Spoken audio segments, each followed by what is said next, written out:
Bruna, há quanto tempo tu é professora e para qual turminha tu dá aula? Hoje eu dou aula para segundo ano, que eles têm em torno de 7 e 8 anos. Eu sou professora, aí já é uma conversa um pouco mais longa. Eu, de forma no ambiente não educacional, há 10 anos. E dentro do ambiente educacional formal, há 6 anos, desde 2016. Como que a Libras entrou na tua vida? Porque eu sei que foi bem anterior a tua chegada na escola, né? Sim, eu conheci Libras através da minha prima, que é surda. E a gente criou, ela frequentou por um tempinho, só que ela acabou não frequentando uma escola já adaptada a isso. Ela não teve intérprete nem nada disso. E ela criou sinais caseiros, que é como chamam hoje na Libras, para cada um de nós da família, tudo isso. Então, foi assim que eu acabei conhecendo Libras e sempre me chamou muito a atenção na TV. Os intérpretes que aparecem ali no cantinho da TV, acho que é antes de começar algum programa, alguma coisa assim que aparece ali no cantinho, sempre me chamou a atenção. E foi assim que eu conheci a Libras. Mas foi em 2014 que eu tive contato direto com Libras e com alunos surdos que precisavam da Libras. E para ti, o aprendizado de Libras, já no início da escola, assim, no início da vida escolar de um aluno, tem que importância e que relevância? Eu acho que tem uma importância muito grande para eles se inserirem na comunidade, porque hoje a gente fala muito em inclusão. A gente vive num mundo em que fala-se muito da inclusão. Só que como que a gente pode incluir uma pessoa se a gente não sabe como se comunicar com a pessoa? Então, eu acho que essa importância da gente ter trabalhado, porque aqui na escola a gente começou com um módulo do livro que trazia o alfabeto datilografado em Libras, só. E daí as crianças foram perguntando, e daí a gente foi trazendo um pouco mais, e daí que eles foram se interessando. Então, hoje, se eles, por exemplo, eles sabem falar oi, tudo bem em Libras, já é um grande começo. E foi assim também que eu comecei a conversar em Libras com alguém. Então, conta um pouquinho sobre esse teu contato com essa moça na van e como as pessoas viam ela até descobrir que, na verdade, ela era surda. Foi assim, eu comecei a faculdade em 2016. E então eu sou de Cruz Alta, eu ia numa faculdade que era mais distante, não era no centro da cidade. Então eu ia de van. Eu era a primeira a entrar na van, porque eu morava bem longe. Então eu era a primeira a entrar na van, eu entrava e ficava quietinha ali no canto. E eu observava todo mundo que chegava na van. Então eu sabia sobre cada um, né? E eu conversava muito com o motorista. E ele sempre me falou que tinha uma menina na van que ele não conseguia conversar com ela. Só que eu nunca tinha perguntado por que ele não conseguia conversar com ela. Um belo dia, eu reparei que essa menina entrava na van e sentava e ficava quieta, sabe? E quando ela queria conversar com o motorista, dar alguma informação, se ela fosse sair mais cedo, se ela fosse voltar de carona com alguém, ela mostrava o celular pra ele. Ela nunca falava pra ele. E eu comecei a olhar com um olhar diferente. E daí eu me questionei. E daí um momento quando ele tava me levando pra casa, retornando pra casa, eu peguei e perguntei pra ele. E daí ele me contou que ela era surda e que ele se comunicava com a mãe dela pelo celular dela. E daí quando ela precisava sair mais cedo, coisa parecida, ela falava pra mãe dela e a mãe dela mandava uma mensagem no celular dela pra ele poder ver a mensagem. E daí eu peguei e fui testar pra ver se eu conseguia falar com ela. E daí eu peguei um dia, na van, eu peguei e mandei mensagem pra ela. Falei que eu conhecia um pouquinho de Libras e que eu, queria ver. E daí eu comecei a conversar um pouquinho com ela em Libras e eu comecei a meio que, como é que eu posso dizer assim? Na van, quando ela precisava de alguma coisa, ela vinha e conversava comigo. E daí ela vinha e falava, tipo, preciso sair mais cedo ou algo assim, sabe? Ela vinha e falava comigo.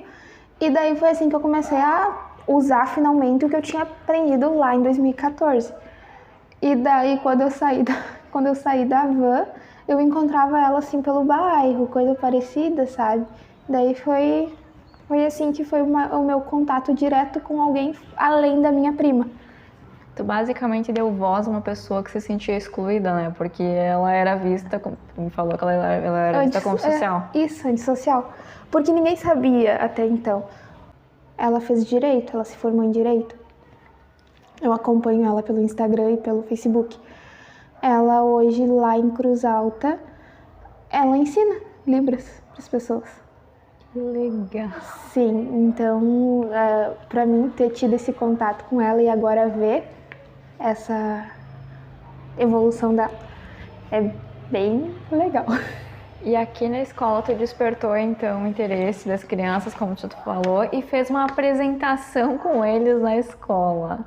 Me conta um pouquinho de como foi essa apresentação, a preparação, tudo dessa. Como foi? Foi uma loucura. Não, eu gosto de dizer que meus alunos são artistas, sabe? Eles embarcam nas ideias e eles entram no espírito.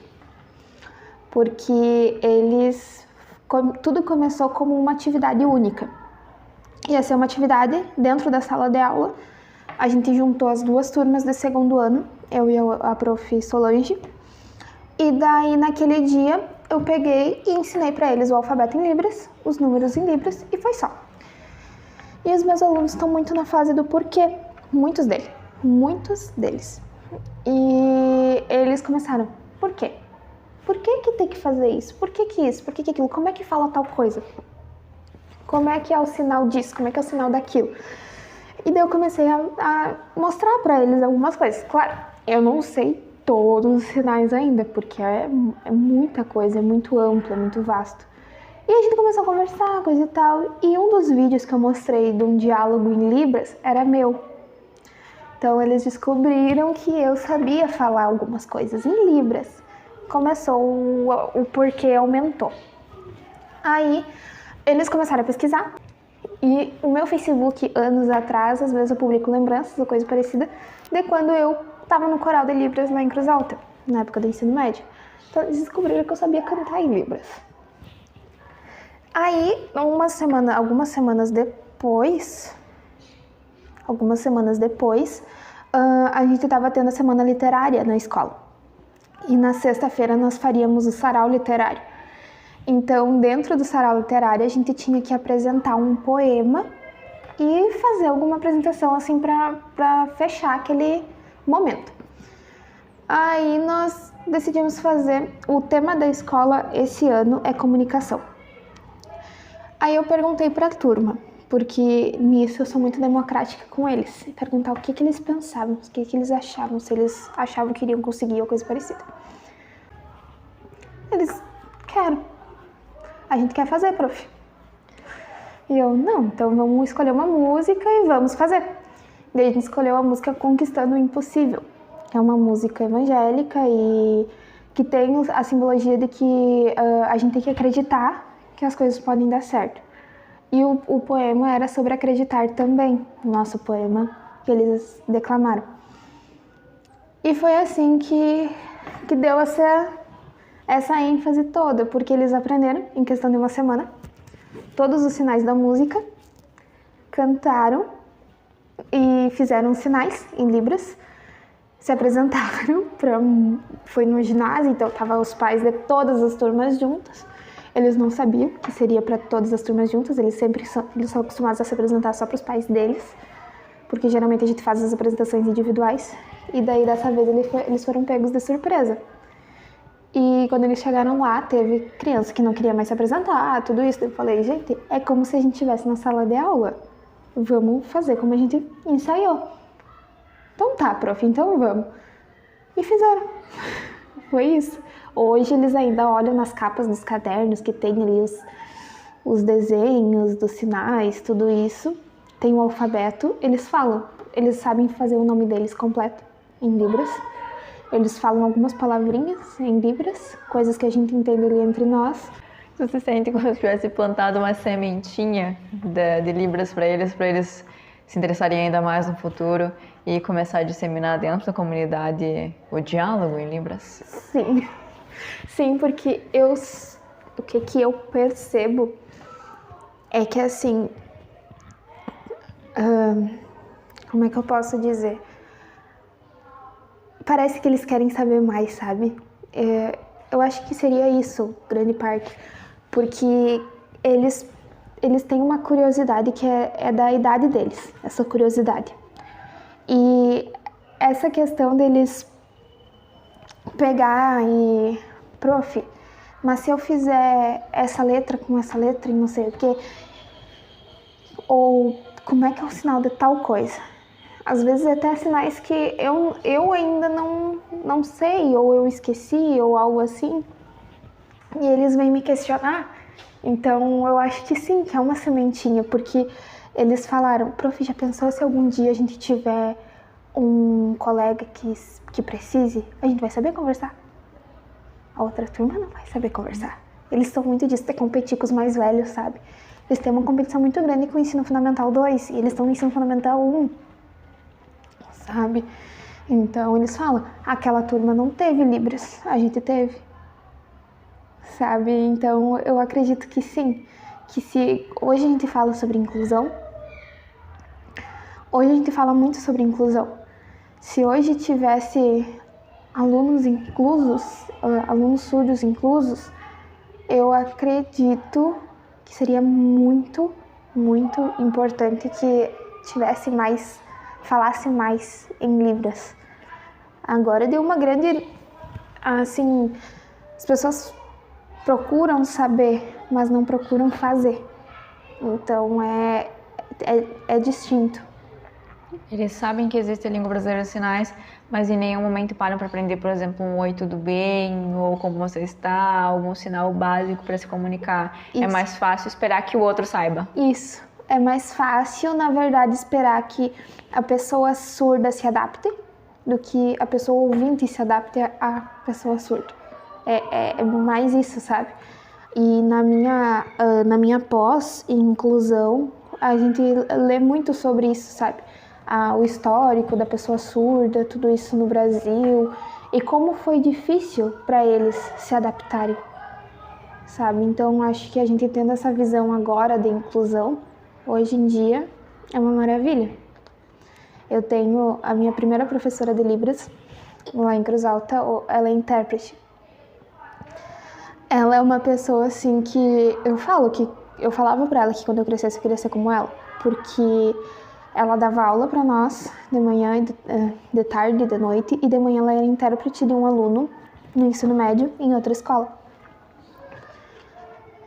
Quando ele saiu da escola e foi para uma outra escola fazer ensino médio, algo assim, eu não sei como é que foi ali, ela foi junto, porque ela já tinha pegado toda a forma como ele falava, tudo isso, e a forma de explicar. E quando a gente fazia Libras com ela, ela levou nós para uma escola, onde é uma escola inclusiva, lá de Cruz Alta. Lá ela levou nós para ensaiar pro coral, mas na verdade pra gente ver a realidade, sabe? E foi ali que aquilo deu um estalo assim e eu fiquei... Acho que eu gosto disso. Então poder passar isso para as crianças hoje faz muita diferença. E tu pretende seguir nesse caminho, porque tu comentou que tu quer ser intérprete, né? Conta um pouquinho então dessa nova etapa, do que tu precisa. Eu conversei muito com a minha professora do ensino médio, porque ela também é pedagoga. Primeiro pedagoga e depois se tornou intérprete. E conversei também com uma professora que me deu Libras na faculdade, tanto com uma quanto com a outra. Conversei. Existe a possibilidade de eu conseguir fazer uma segunda licenciatura, ocupando algumas disciplinas da pedagogia, mas também existe a possibilidade de eu fazer uma pós-graduação e ser diretamente intérprete. Então, eu tô pensando muito, cogitando muito, porque eu já tenho a pós-graduação dentro da inclusão, então já tem meio caminho andado. E eu acho muito importante isso, sabe? E eu acho que eu tenho certeza que eu quero fazer a pós-graduação dentro de Libras para que eu possa me tornar intérprete, sabe? E poder ajudar mais essas pessoas a ter a voz que elas precisam, sabe? Agora que o meu diploma saiu, que eu quero fazer dentro disso. Só que daí teria que ser presencial, tudo isso, então aí é que eu tenho que pensar para poder jogar os horários.